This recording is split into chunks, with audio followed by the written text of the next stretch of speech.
पास ऐसे क्या होते हैं जो हम पॉइंट्स में लिखते हैं, हम उनको कहते हैं डेसिमल। एक तो होता है फ्रैक्शन, जैसे 2/3, 3/4 जैसे हमने पिछले लेक्चर में किया। अभी हमारे पास डेसिमल्स हैं, तो डेसिमल के में हम एक ये समझते हैं कि हम रेशनल तो टॉपिक ये है कि how to determine rational number. यानी एक तरीका रेशनल नंबर का ये था एज अ फ्रैक्शन देखने का। अब हम डेसिमल पढ़ रहे हैं, तो एज अ डेसिमल हम कैसे इसको कैसे पहचानें। तो हम कहते हैं रेशनल नंबर हमारे पास रेशनल नंबर की डेफिनेशन होती है इन टर्म्स ऑफ डेसिमल्स। हम कहते हैं या तो रिपीटिंग हो, ठीक है, या रिपीटिंग जिसको हम रीअकरिंग भी कहते हैं। ये रीअकरिंग वाले बार बार आए। एक और होता है इसके लिए टर्मिनेटिंग, ठीक है। तो डेसिमल एक्चुअल में क्या था, डेसिमल अगर हम देखें तो डेसिमल हमारे पास 2.3 है, 2.45 है, 2.345 चलते रहे, ऐसे कुछ है। अब इन डेसिमल्स में कुछ ऐसे होंगे या तो वो रिपीट करेंगे या वो टर्मिनेट करेंगे। तो रिपीटिंग हो या फिर रीअकरिंग, बात एक ही है। यानी अक्कर का मतलब होता है कोई चीज़ बार, मतलब एक अक्कर हो या हो। रीअक्कर मतलब बार बार हो, तो एक चीज़ बार बार आ रही तो हम उसको रीअक्कर कहेंगे। तो जैसे एग्जांपल इसका ये है 0.333 एंड सो ऑन, तो 3 ये कंटिन्यूस है। फिर दूसरा ये है कि 0.252525 चलता जाए, इसको ऐसे भी लिखते हैं 0.25 बार, इसको ऐसे लिखते 0.3 बार। यानी बार का मतलब ये नंबर रिपीट हो रहा है। सिमिलरली 0.235 बार, जिसका मतलब यही होगा 235 235 235 एंड सो ऑन, तो ये चलता जाएगा। तो 235 जहाँ जहाँ बार होगी इसका मतलब यही है, ठीक है। इसका मतलब यही है कि ये नंबर रिपीट्स हो रहे हैं, जहाँ जिसके ऊपर बार होगी या फिर ऐसे ही डायरेक्टली लिखा होगा। तो ये टर्मिनेटिंग में नहीं है, ये कौन से में रिपीटिंग है, यानी ख़त्म तो नहीं होगा मगर रिपीट हो रहा है। दूसरा हमारे पास इसका एग्जांपल टर्मिनेटिंग का ये है 0.25 या फिर 0.5 या फिर 0.2345। तो कहीं ना कहीं वो ख़त्म हमें पता हो कि यहाँ पे ये ख़त्म हो रहा है। यहाँ डॉट डॉट होगी तो वो ख़त्म नहीं होगा। तो इसका मतलब यहाँ पे देखें डॉट डॉट यहाँ पे भी है मगर ये रिपीटिंग है। तो एक तो टर्मिनेटिंग हो या रिपीटिंग हो, इन दोनों में से कोई एक बात हो फिर हम कहते हैं फिर भी वो रेशनल नंबर है। तो रेशनल नंबर को पहचानने के लिए ये दो चीज़ें हम देखते हैं। और इसके अलावा वो भी हम देख लें कि हम इरेशनल नंबर को कैसे पहचानते हैं। तो हम इरेशनल कहते हैं, ठीक है। इरेशनल नंबर कब कहते हैं, जब हमारे पास नॉन टर्मिनेटिंग हो और नहीं, यहाँ पे एंड कहेंगे, क्यों, क्योंकि उनमें आर था या उनमें से मैं जाने रिपीटिंग हो या फिर टर्मिनेटिंग हो। यहाँ पे हम कहेंगे नॉन रिपीटिंग भी होगा, ठीक है, नॉन टर्मिनेटिंग होगा, नॉट रिपीटिंग भी होगा। नॉट रिपीटिंग को हम रियकर नहीं, मतलब नॉट अकरिंग कह सकते हैं, या फिर हम इसको एक और नाम नॉन रिपीटिंग कहते हैं, ठीक है। नॉट रिपीटिंग हो सकता है एंड नॉन टर्मिनेट, जैसे 0.23457 एंड सो ऑन। अब हमें ये नहीं पता कि आगे कौन से नंबर आएंगे, तो ये चलता जाएगा। इसका सिंपल एग्जांपल पाई का वैल्यू होता है 3.145923, ये चलता जाता है, कभी ख़त्म नहीं होता। जैसे ई है, ये पाई था। सिमिलरली ई का वैल्यू 2.7182, ये चलता जाता है ये भी। तो ये स्पेशल टाइप के इरेशनल नंबर, इनको एक नाम दिया गया है, वरना जो है इरेशनल नंबर ऐसे होते हैं जो ना टर्मिनेटिंग हो ना ही रिपीटिंग हो, तो वो इरेशनल के बात कर रहे हैं। डेसिमल्स में हम उसकी ऑपरेशन करेंगे, तो डेसिमल एक्चुअल में क्या था 2.34 या 2.3724, 3 पॉइंट लाल बनेगी 2.759 एंड सो ऑन। तो ये सारे डेसिमल्स हैं। फिर इनमें टाइप्स है, जैसे हमने रेशनल कहा, तो या तो रेशनल होगा या इरेशनल होगा, क्योंकि असल में ये रियल नंबर्स होते हैं। तो हमने शुरू में देखा था फर्स्ट लेक्चर में चैप्टर 1 में, तो नेचुरल नंबर हमारे पास होते हैं, फिर होल नंबर्स होते हैं, फिर इंटीजर्स आते हैं, फिर रेशनल होते हैं, इरेशनल होते हैं। आज लास्ट में हम कहते हैं रियल नंबर्स, क्योंकि हम इरेशनल और रेशनल पढ़ चुके हैं। अब रेशनल और इरेशनल और हमने यूनियन पढ़ा है, तो इन दोनों की यूनियन होती है। तो या तो नंबर अगर रेशनल है या इरेशनल, इन दोनों में से है तो रियल होगा हमेशा, ये इनमें से बाहर नहीं हो सकता। हाँ, कॉम्प्लेक्स नंबर होते हैं मगर मैट्रिक लेवल तक कॉम्प्लेक्स नंबर का कोई कॉन्सेप्ट नहीं है। तो यहाँ पे रियल कब होगा, देखें, या तो ये देखें ये नंबर है या ये नंबर है या ये नंबर है, तो ये दोनों रेशनल में आ जाएंगे या फिर इरेशनल होगा। इनमें से कोई बाहर नहीं होगा, या तो इधर इरेशनल है या फिर रेशनल है। तो डेसिमल में सिर्फ यही चीज़ें हैं, बाकी हम इनकी कैलकुलेशन होती है थोड़ी आसान करने के लिए, तो हम वो एक तो वो तरीका सीखते हैं जो होते मैंने खास करके अभी टेस्ट में देखा था कि जैसे 2.345 है, इसको 100 से मल्टीप्लाई, 2.345 को 100 से मल्टीप्लाई। तो इसकी ट्रिक क्या है, डायरेक्टली जितने ज़ीरो हैं उतनी पॉइंट आगे जाएगी, तो ये हो जाएगा 23.45, और इसमें दो ज़ीरो हैं तो 234.5। तो ऐसे होता है ये, तो जितने ज़ीरोज़ होंगे उतनी वो पॉइंट्स आगे जाएंगे। यानी अगर एक्चुअल में तो यही है कि 2 3 4 5 को हम 100 से मल्टीप्लाई करें, फिर पॉइंट दो के बाद और दो के बाद देंगे। मगर रीज़न ये है कि डायरेक्टली हमें क्योंकि ट्रिक सीखनी है कि ये इसको कैलकुलेशन कैसे करें, तो हम यही करेंगे। तो अच्छा, एक और चीज़ डेसिमल मुझे अभी याद आई है जो 8th क्लास में है ना, डेसिमल्स के बारे में, तो वो थोड़ी बहुत ये पहले हम, अच्छा मल्टीप्लिकेशन में वो ट्रिक्स हैं, एडिशन की आपको मोस्टली पता होगा, जैसे 2.375 है और 5.324 है। तो इतने कोई नंबर है, हमें इनको ऐड करना है। तो ऐड करने के लिए हमें क्या करना पड़ेगा, सिंपली पॉइंट वाले, अब मैंने रखे ही हैं सही, वरना वो क्वेश्चन दिया गया होता है, हम क्या कहते हैं पॉइंट वाले पॉइंट के नीचे रख के जितने यहाँ नंबर हैं वो देंगे, जितने लेफ्ट में होंगे वो देंगे। तो एक सवाल हम पहले ये करते हैं, 4 और 5 9, ये भी 9, ये 6 पॉइंट, फिर से 7। मगर ऐसा कोई हो 23.2345, दूसरा कोई हो 72 पॉइंट, अच्छा 72 नहीं 172 कहते हैं, 3724। तो क्या करना पड़ेगा, इनको ऐड हमें अगर करना है तो ऐसे कोई आ सकता है सवाल ना, तो ऐड करने के लिए हम पॉइंट रखेंगे दोनों में, ठीक है। 2 3 यहाँ रखें, 7 2 1 यहाँ रखें, फिर यहाँ 3 4 5 है, यहाँ पे 3 7 2 4 है। तो क्या करना पड़ेगा, हमें पता है जितने भी ज़ीरो कोई फ़ायदा नहीं है, मतलब सेम ही रहता है, तो ज़ीरो हम देंगे, ऐसे ऐड कर सकते हैं। तो ये जगह 4, ये 7, ये 11 का एक यहाँ पे, 6 7 पॉइंट का पॉइंट, 3 और 2 5, 7 और 2 9, फिर 1 का 1। तो कैलकुलेशन ये एडिशन हम ऐसे करते हैं, सिमिलरली सब्ट्रैक्शन भी ऐसे होती है। तो यानी पॉइंट के नीचे पॉइंट रखें, जितने नंबर लेफ़्ट से हैं या राइट से हैं वो करस्पॉन्डिंग रखें, अगर कहीं पे कम है तो उतने ज़ीरो दे सकते हैं, क्योंकि 0.2 लिखें या 0.20 लिखें या 0.200000, मैं ये तीनों बराबर हैं आपस में, ठीक है। हाँ ये फ़र्क है 0.02, 0.2, और तीसरा हम अच्छा लिखेंगे 0.00 या 302।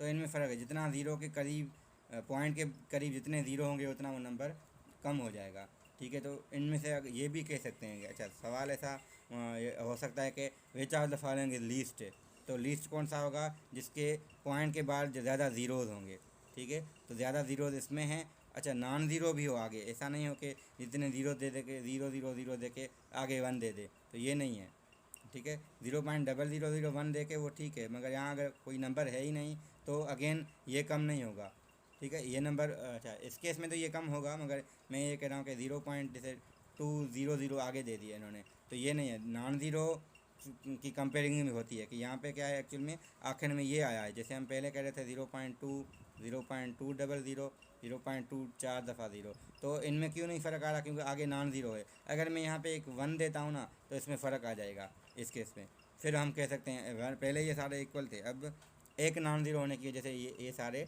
डिफरेंट हो जाएंगे, ठीक है। तो एडिशन सब्ट्रैक्शन ऐसे होती है। तो मुझे थोड़ा याद है कि हाँ जितना नंबर, अगर मैं सवाल थोड़ा लिखूँ कि मैं ये कहूँ विच ऑफ द फॉलोइंग, ठीक है, इज़ लीस्ट, तो ऑप्शन में दे रहा हूँ 0.203, 0.0203 और 0.2030, ठीक है। और चौथा में लिख वो भी दे जाऊँ 0.02030। अब कोई बताए कि इनमें से कौन सा हमारा लीस्ट है, थर्ड नंबर, लीस्ट, सॉरी वो ग्रेटर है, सबसे जो अगर तो है सेकंड नंबर।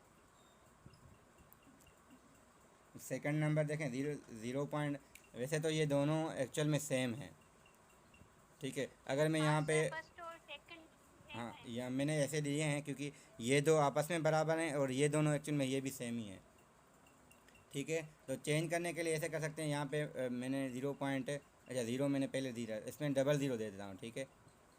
अब देखें अब कौन सा लीस्ट होगा,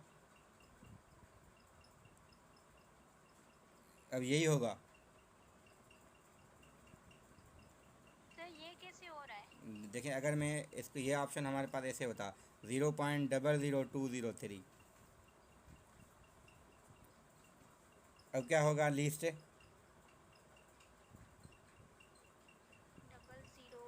थर्ड है आई थिंक। जी कौन सा, ये होगा या ये होगा, सी होगा। सर थर्ड, हाँ हाँ 0.002 क्योंकि भी देखें है। ये एक्चुअल मीनिंग क्या होती है, ज़ीरो है ना, यहाँ ज़ीरो है तो ज़ीरो के करीब जो होगा उसमें ज़ीरो ज़्यादा होंगे। देखें 0 पॉइंट अगर 1 है, 0.01 है, 0.001 है, तो जिसके नज़दीक ज़ीरो होंगे, ज़्यादा ज़ीरो होंगे, और नॉन ज़ीरो है तो वो ज़्यादा करीब होगा ज़ीरो के ना। ठीक है, तो सवाल ऐसे हो सकते हैं आपके पास से, मिनिमम के लिए भी, लीस्ट के लिए भी, ग्रेटेस्ट के लिए भी, तो इसके लिए थोड़ा तैयार रहें। तो क्योंकि बेसिक मैथमेटिक्स में यही चीज़ें थोड़ी बहुत होती हैं जिनमें थोड़ा फ़र्क आता है। अच्छा एक और से, अब हम थोड़ा मल्टीप्लिकेशन पे मूव करते हैं। एक तो मल्टीप्लिकेशन हम डायरेक्टली करेंगे, दूसरी हमारे पास ट्रिक्स हैं। यानी ट्रिक्स का मतलब ये है कि हम थोड़ा, ये हमें नहीं पता कि एग्जैक्टली आंसर क्या होगा, कुछ में हम ये भी कहेंगे आंसर क्या होंगे, मगर कुछ में हम ये कहेंगे कि जो इसमें पॉइंट्स कितने के बाद आएगी ना एक्चुअली। तो एक्चुअल में एक तो हम करें 23.4 को मल्टीप्लाई करें 2.3 के साथ, तो कैलकुलेशन यही है, पहले हम पॉइंट को देखेंगे ही नहीं, ठीक है। तो मल्टीप्लाई करें 4 3 द 12, एक यहाँ पे 3 3 द 9 और एक 10, एक यहाँ पे 2 3 द 6 और 7 हो जाएगा। फिर हम मल्टीप्लिकेशन सिंपल लेके 4 2 द 6, 4 2 द 8, 3 2 द 6, फिर 2 2 द 4, 2 8 7 13, तो 5 हो गया। अब पॉइंट एक के बाद है एक के पॉइंट, तो ये ट्रिक है इसकी, या इसका रूल है कि पॉइंट जब इसमें भी एक के बाद हो उसमें भी एक के बाद, तो मिला के हम पॉइंट 2 के बाद आ जाती है। ठीक है, तो कैलकुलेशन इसकी, अगर कैलकुलेटर भी आप देखेंगे तो ऐसा ही कुछ आंसर आएगा, यानी पॉइंट 2 के बाद होगी हमेशा। तो एक टेबल बनी होती है मैट्रिक के, मैंने तो प्राइवेट स्कूल में पढ़ाया था, वो 7th क्लास में, 7th क्लास की उसको बुक में वो टेबल बनी हुई है पूरी। तो यहाँ पे आपके पास क्या नंबर दिए जाते हैं, एक नंबर दिए जाते हैं पॉइंट वाले, दूसरे वाले भी, फिर यहाँ पे कहते हैं कि आपकी जो डेसिमल में कितने के बाद पॉइंट आएगी, तो यहाँ पे जितने होंगे, यहाँ पे जितने होंगे, दोनों को ऐड करके यहाँ पे आएगा मल्टीप्लिकेशन के केस में। सिमिलरली डिवीजन के केस में वो सब्ट्रैक्ट होगा। ठीक है, तो जब हम कहते हैं ना 23, देखें 0.4 को मैं मल्टीप्लाई करूँ 10 के साथ, अब देखें पॉइंट कितने के बाद आना चाहिए, एक के बाद आना चाहिए। और हमें ये पता है डायरेक्टली ट्रिक के, अगर यहाँ पे अगर ये ऐसे होता तो 10 से मल्टीप्लिकेशन का मतलब यही होता है 2 3, आखिर में हम 0 देते हैं। अब पॉइंट क्योंकि एक के बाद आ रहा है तो पॉइंट यहाँ पे आएगा। अब पॉइंट 0 लिखें या ना लिखें कोई फ़र्क नहीं पड़ेगा, इसके लिए इसका आंसर यही रहेगा। अब हम डायरेक्टली ये कहते हैं पॉइंट आगे चली जाएगी, आगे जाने का मतलब यही होता है कि हम एक्चुअल में वो ये हो जाता है, मगर हम पॉइंट जो है यहाँ पे मौजूद यहाँ पे आ जाती है। ठीक है, अब यहाँ पे हम क्यों देते हैं, वही ट्रिक है कि हम मल्टीप्लाई करते हैं पॉइंट एक के बाद देते हैं, मगर क्योंकि पॉइंट 0 है कोई फ़र्क नहीं पड़ता। अगर यहाँ पे 11 होता तो यहाँ बहुत फ़र्क पड़ जाता। ठीक है, तो कोई ना कोई नंबर यहाँ पे एक्स्ट्रा आ जाता है, यहाँ पे ये जवाब तो आएगा ही नहीं श्योरली, यहाँ पे कुछ ना कुछ जवाब जो आएगा वहाँ पे हम पॉइंट, अब ये डिजिट्स ऐसे कुछ होंगे ना 4। ठीक है, तो पॉइंट हम यहाँ पे फिर देंगे उस केस में, तो डिपेंड करता है आपका अगर। सर हम्म, सर पॉइंट ऊपर वाली देखेंगे कि नीचे वाली? नहीं अगर मतलब कि यहाँ पे किसी एक में है, मतलब एक में है दूसरे में नहीं है, तो एक के बाद ही आएगी। ठीक है, अगर दोनों में है फिर देखेंगे, अगर ऊपर वाला सवाल है 2.345, तो दूसरा है 3.25, तो इसमें 3 के बाद पॉइंट है, इसमें 2 के बाद पॉइंट है, जो आंसर आएगा उसमें 5 के बाद होगी पॉइंट। ठीक है, अगर इसमें है ही 0 के बाद, यानी कुछ है ही नहीं, तो वो ही आएगी जो ऊपर वाले में है। Okay sir. ठीक है, तो किसी मतलब यही कह रहे हैं हम दोनों में का ऐड कर रहे हैं, तो एक में है ही 0, यानी एक कुछ पॉइंट है ही नहीं, मतलब एक के बाद है। ठीक है, और एक के बाद नहीं 0 के बाद है, तो मतलब है ही नहीं, तो ना होने का 0 ही होता है, तो 0 ऐड करने से कोई फ़र्क नहीं पड़ेगा। सिमिलरली हम मल्टीप्लिकेशन डेसिमल की वैसे तो यही होती है, ट्रिक्स बहुत सारी होती हैं कि जैसे 23, अच्छा तो 23 को 23 के साथ मल्टीप्लाई करते हैं तो आपके पास आता है 529। ठीक है, तो अगर 0.3 में 0.3 यहाँ देता हूँ तो इसका स्क्वायर जो है वो ये होता है। अब पॉइंट यहाँ पे भी एक के बाद है, यहाँ पे भी एक के बाद, तो आंसर इसका ये वाला आ जाएगा सिंपली। जैसे 16 को 16 से करते हैं तो 256 आता है, तो पॉइंट अगर 1.6 को 1.6 से साथ करेंगे तो 2.56 आ जाए, डबल हो जाएगा, ठीक है। अगर 0.4 है, इसको 0.4 करें तो ये क्या आ जाता है, 4 4 द 16, अब वो 0.16 है। हालांकि यहाँ पे कोई ऐसा नंबर नहीं तो 0.16 आ जाएगा सिंपल, ठीक है। अगर हाँ 0.2 होता है और 0.2 होता है तो हम 4 लिखते हैं। अब देखें पॉइंट तो 2 के बाद आना चाहिए ना, तो इस वजह से हम 0 दे के पॉइंट देते हैं, तो इसका आंसर इस वजह से ऐसे आता है, ठीक है। तो स्क्वायर आपके पास जो स्क्वायर और स्क्वायर रूट है ना, वो पॉइंट डेसिमल्स के भी होते हैं उसमें। तो पहले हम ये सीखते हैं विदाउट पॉइंट, फिर हम डेसिमल वाला सीखते हैं, तो फिर वही यूज़ होता है एक्चुअल में। तो ये भी मीनिंग है ना कि एक ये सिंपल ट्रिक कहें तो 23.457 है या 57, ठीक है। तो अब 23.4.57 ये भी है, ठीक है। तो इसके साथ 10 मल्टीप्लाई, इसके साथ 100 मल्टीप्लाई, इसके साथ 1000 मल्टीप्लाई, तो जितने ज़ीरो उतना हम कहेंगे पॉइंट को हम क्या कहते हैं, डेसिमल, ठीक है। तो decimal point will shift right, ठीक है। राइट कितना होगा, इस केस में 1 यूनिट शिफ्ट होगा, इस केस में 2 यूनिट शिफ्ट होगा, इस केस में 3 यूनिट शिफ्ट होगा। यानी अब मैं अपना देखना फार्मूला यहाँ पे मैंने कहीं देखा नहीं है, तो मैं ये कह सकता हूँ जितने ज़ीरोज़ होंगे उतना शिफ्ट होगा, ठीक है। ज़ीरो होंगे, ज़ीरो के अलावा हम नहीं कह रहे हैं, सिर्फ ज़ीरोज़ की वजह से। और ज़ीरो की मीनिंग ये है कि एक्चुअल में वो नंबर आखिर में वो मल्टीप्लाई से ज़ीरो हो जाते हैं, ठीक है। तो वो ज़ीरो एक्स्ट्रा यहाँ पे आ जाते हैं, ठीक है, मल्टीप्लाई करने के बाद।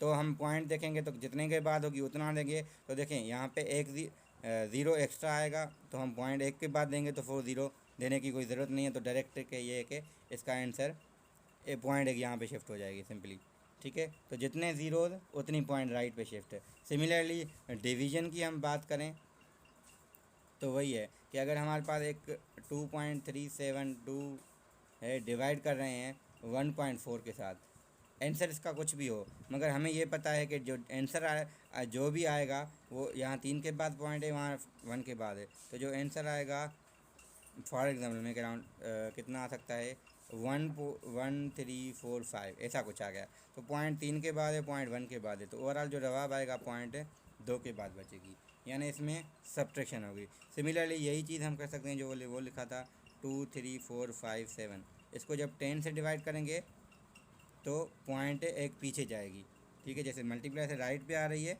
जो इस पर लेफ़्ट पे आएगी। सिमिलरली डबल ज़ीरो होगा तो 2 पॉइंट पीछे आएगी। तो पीछे होने का मतलब ये है कि हम असल में डिवीजन करते हैं, तो डिवीजन से जो आंसर आता है वो ऐसे ही बनता है। तो डायरेक्टली हम करें ना, क्यों हम अपना टाइम वेस्ट करें, क्योंकि ऐसे सवाल होते हैं तो हम डायरेक्टली ऑप्शन को ऐसे टिक करते हैं। तो ये ट्रिक्स हैं इसकी। एक्चुअल जो मेथड है वो मल्टीप्लिकेशन का वही वाला है, डिवीजन का भी ये वाला है, मगर हमारे पास जो आंसर आते हैं वो ऐसे आते हैं जिसको हम डायरेक्टली ट्रिक से भी देख सकते हैं, तो उसको सॉल्व करने की अलग से कोई नीड नहीं है।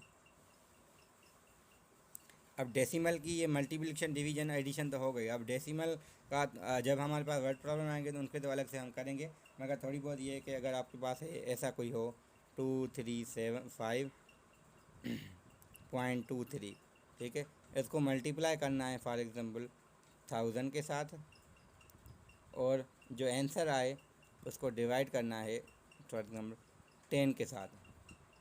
तो ऐसे कुछ कैलकुलेशन देते हैं, जैसे हम कल मैंने देखा था, एक था सवाल IBA की इसमें था, तो 1/100 की पावर 3 डिवाइडेड बाय 1/10 की पावर -2 ऐसा था कुछ, ठीक है। तो इसको इसमें क्या है, एक्चुअल में हम पॉइंट्स के भी देख सकते हैं या डायरेक्टली इसका पावर अलग निकालें, इसका अलग, वहाँ पर हम वो एक्सपोनेंट में करेंगे। अगर मैं इसको थोड़ा डिफरेंट करूँ तो ये लिखूँ अपने तरफ से 0.01 है, 0.1 है, तो इसको हम ये कर सकते हैं। अब स्क्वायर स्क्वायर निकालें, स्क्वायर स्क्वायर क्यूब निकालें, तो क्यूब निकालने की वजह से जितना ज़ीरो है उतने ज़ीरो के देखें, एक ज़ीरो आता है तो डबल ज़ीरो आ जाते हैं, ठीक है। तो यहाँ एक ज़ीरो था, स्क्वायर की वजह से 2 ज़ीरो आएंगे, क्यूब की वजह से 3 ज़ीरो, तो ये इसका आंसर 0.0001 और इसका आंसर आएगा 0.101। अब यहाँ पॉइंट 4 के बाद है, यहाँ पे पॉइंट 2 के बाद है, तो ओवरऑल जो रिज़ल्ट आएगा पॉइंट 1 के बाद आएगी, सॉरी 2 के बाद आएगी, क्योंकि